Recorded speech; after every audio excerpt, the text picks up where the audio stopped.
আসসালামু আলাইকুম। কেমন আছেন সবাই? আজকে আমি আবারও একটি গুরুত্বপূর্ণ ভিডিও নিয়ে চলে এসেছি।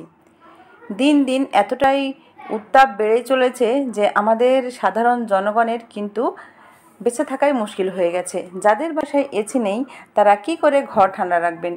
এসি ছাড়া কিন্তু বর্তমানে জীবন চলেই না। আবার কিছু কিছু মানুষ আছে যারা এসির একেবারে পছন্দ করেন না।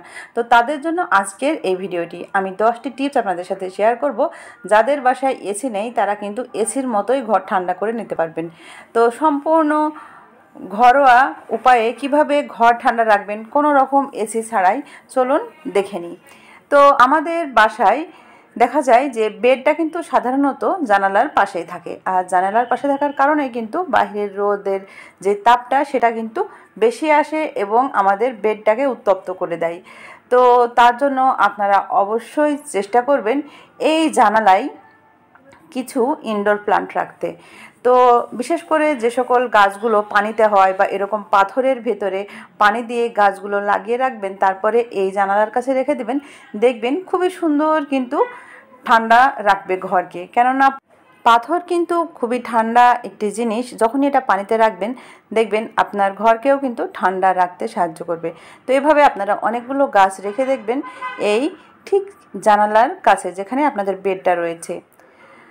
এছাড়াও আপনাদের বাসায় সবসময় চেষ্টা করবেন মোটা পর্দা ব্যবহার করতে। পাতলা পর্দা দিয়ে কিন্তু হিট চলে আসে, তাই আপনারা বাসায় সবসময় মোটা পর্দা দিয়ে রাখবেন। যদি বাসায় মোটা পর্দা না থাকে সেক্ষেত্রে আপনারা এরপরে আলাদা একটি বেডশিট অথবা মোটা কোনো কাপড় দিয়ে দিবেন, তাহলে কিন্তু তাপটা কম আসবে। কেননা এই থাই গ্লাস ভেদ করে কিন্তু তাপ চলে আসে, তাই এই টিপসটি অবশ্যই আপনারা অ্যাপ্লাই করবেন। আর যদি সম্ভব হয় যখন দুপুর হবে, খুবই উত্তপ্ত হবে ঘর, তখন আপনারা এরকম পাতলা কোনো কম্বল বা মোটা কোনো কাপড় ভিজিয়ে সেটা আপনারা আলতো করে চিপে নেবেন। খুব বেশি চেপার দরকার নেই। তো দেখুন আমি এখানে ভিজিয়ে নিয়েছি আর হালকা চিপে নিচ্ছি। নেওয়ার পরে এটা আমি জানালায় দিয়ে রাখবো। তো জানালার এভাবে যদি দিয়ে রাখেন তাহলে কিন্তু এই ভেজা কাপড় ভেদ করে যে বাতাসটা আসবে সেটাই কিন্তু ঘরকে ঠান্ডা রাখতে সাহায্য করবে। তো দেখুন আমি এভাবে দিয়ে রেখেছি, আপনারাও ট্রাই করে দেখতে পারেন। আর এভাবে কিন্তু প্রাকৃতিক উপায়ে যদি ঘর ঠান্ডা করা যায় তাহলে কিন্তু আমাদের ঘরটা আরও বেশি ঠান্ডা থাকবে এবং এতে কিন্তু আমাদের কোনো রকম ক্ষতিরও সম্ভাবনা থাকবে না। এছাড়া আপনাদের ঘরের যেখানে সেখানে স্তূপ করে রাখা জামা কাপড় যদি থাকে সেগুলো সরিয়ে ফেলবেন, কেননা এগুলোকে কিন্তু ঘরকে গরম করে ফেলে। তাই কোনো সিনথেটিক কাপড় বা কোনো কাপড় আপনারা জমিয়ে রেখেছেন ঘরে এখানে ওখানে বা কোনো অপ্রয়োজনীয় জিনিস ঘরে রেখেছেন সেগুলো ঘর থেকে সরিয়ে ফেলবেন, ঘরকে যতদূর সম্ভব ফাঁকা করে ফেলবেন। এছাড়াও আপনাদের ঘরে যদি কোনো ম্যাট পাতা থাকে বা কার্পেট পাতা থাকে সেটাও আপনারা সরিয়ে নেবেন, কেননা ঘরকে উত্তপ্ত করে কিন্তু এই কার্পেট বা ম্যাটগুলো। তো দেখুন আমি গরম পড়ার সঙ্গে সঙ্গে কিন্তু এই ম্যাটটা এইভাবে ফোল্ড করে রেখে দিয়েছি। এছাড়া আপনারা বেডশিট সবসময় সুতি ব্যবহার করার চেষ্টা করবেন এবং লাইট কালার বেডশিট ব্যবহার করবেন। লাইট কালার বেডশিট কিন্তু বিছানাকে সাহায্য করে ঠান্ডা রাখতে। তো আপনারা পিওর সুতি এরকম বেডশিট পেতে দেবেন, দেখবেন বেডটা কিন্তু অনেকটা কমফোর্টেবল হবে এবং ঠান্ডা হবে। তো আশা করছি এই টিপসটা আপনাদের কাজে দিবে। এবারে চলে যাচ্ছি, এসি নাই তাই কী হয়েছে, এসির মতো ওই ঠান্ডা রাখতে আরও একটি কাজ করে নিতে পারবেন। আমাদের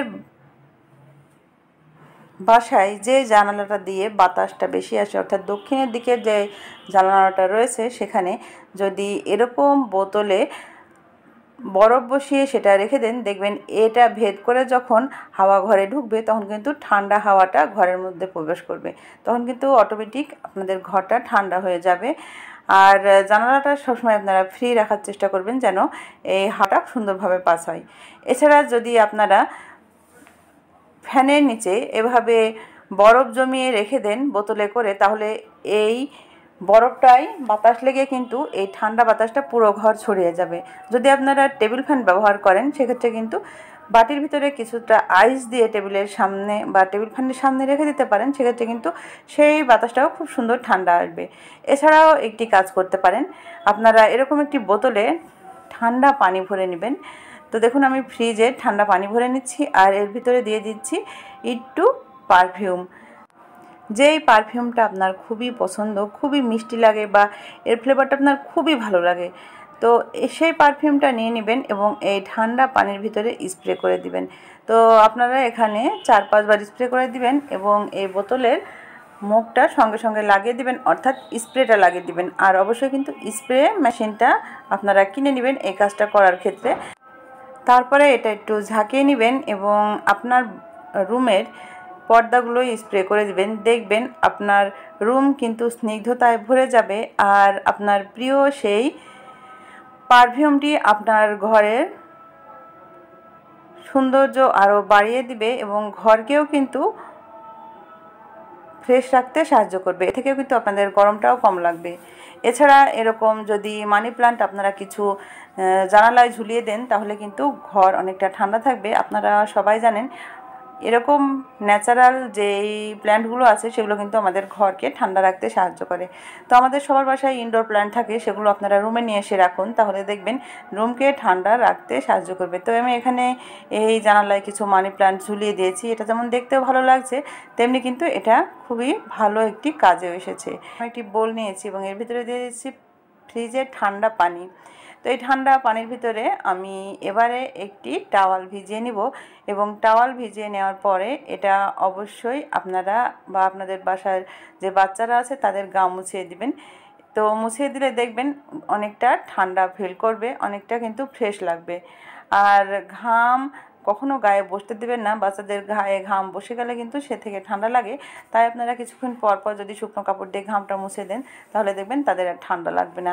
আর এই গরমে তো ঘামবেই, বাচ্চারা আরও বেশি ঘামে, তাই অবশ্যই সেটা অ্যাপ্লাই করবেন। আর যারা বয়স্ক আছে বা আপনাদের নিজেদেরই যদি গরম লাগে এভাবে টাওয়াল ভিজিয়ে গা মুছে নেবেন, দেখবেন অনেকটা ভালো লাগবে। এছাড়া ঘর ঠান্ডা রাখার জন্য আরও একটি টিপস আপনাদের সাথে শেয়ার করছি। যখনই আপনারা ঘর মুছবেন তখন এই ঘর মোছা পানির ভিতরে কিছুটা লবণ দিয়ে দিবেন। তো লবণ যদি দিয়ে দেন তাহলে আপনাদের ঘর যেমন ঠান্ডা থাকবে, সেক্ষেত্রে কিন্তু আপনাদের ঘরে কোনো পোকামাকড় হাঁটাচলা করবে না। যেমন পিঁপড়া, তেলাপোকা এগুলো তো ফ্লোরে অনেক সময় ঘুরে বেড়ায় আর গরমে এরা বেশি ঘোরাফেরা করে। তো তখন দেখবেন এই লবণ পানিটা দিয়ে যদি আপনারা ঘর মুছেন তাহলে কিন্তু পিঁপড়ার উৎপাত একেবারেই কমে যাবে। তো দেখুন আমি এখানে কিছুটা লবণ দিয়েছি, তারপরে এটা দিয়ে ঘর মুছে নিচ্ছি। আপনারা এর সঙ্গে যে কোনো ফ্লোর ক্লিনার দিতে পারেন, তাতেও সমস্যা নাই, কিন্তু লবণ অবশ্যই দিবেন। তো দেখুন এভাবে আপনারা যদি টিপসগুলো মেনে চলেন তাহলে কিন্তু আপনাদের অনেকটা ঘর ঠান্ডা রাখতে সাহায্য করবে। কোনো রকম এসি ছাড়াও কিন্তু আপনারা অনেক আরাম অনুভব করবেন। তো আশা করছি আজকের টিপসগুলো আপনাদের কাজে দিবে। ভিডিওটি ভালো লাগলে বেশি বেশি শেয়ার করে দিবেন। সবাই ভালো থাকবেন। আল্লাহ হাফেজ। আসসালামু আলাইকুম।